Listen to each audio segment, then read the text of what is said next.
Step 1, disconnect electrical to the hot water heater. Step 2, shut off the gas supply.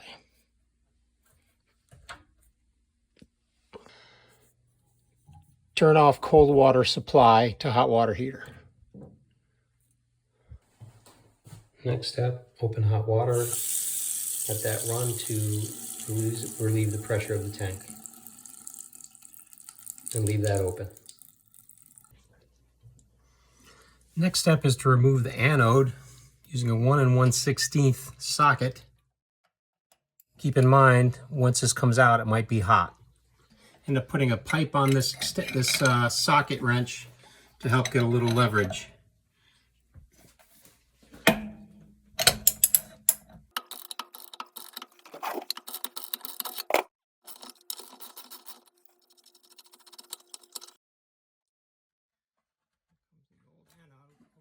Here comes the old anode rod. You can see it coming out now.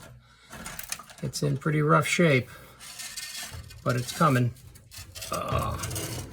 Little tight fit, but I got it. Okay, here's the old anode rod. Quite a bit of corrosion.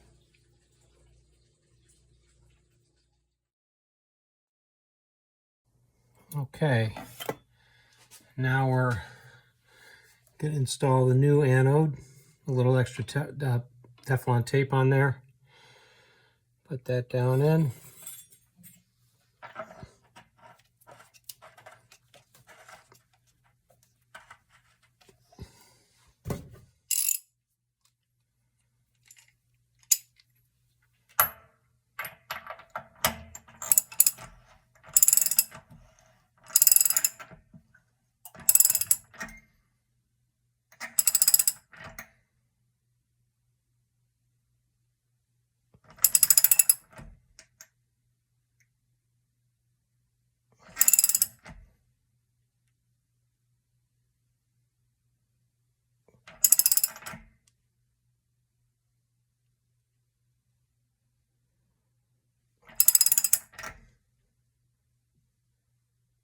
Nice and tight.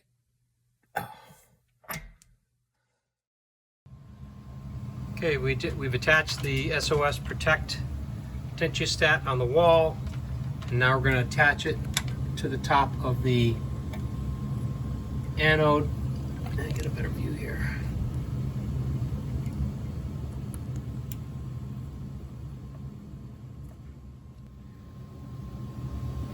Now that the unit has been attached to the anode, we're going to attach the ground wire to this grounding wire that's already part of the unit here. It's drilled into the side of the hot water heater. Had the grounding screw, grounding wire from the unit. Put that in there.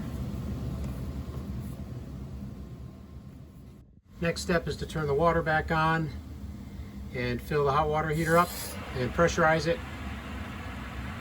Watch for water coming out of the unit, the hot sink upstairs that was left open. Everything is back on, pressure building in the hot water heater with no leaking, so it's nice and watertight.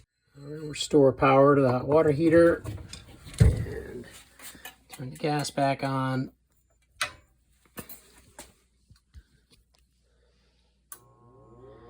And the unit's firing up. And all that's left is to plug the S.O.S Protect tensiostat into the wall unit. And check for status, and we have a green light.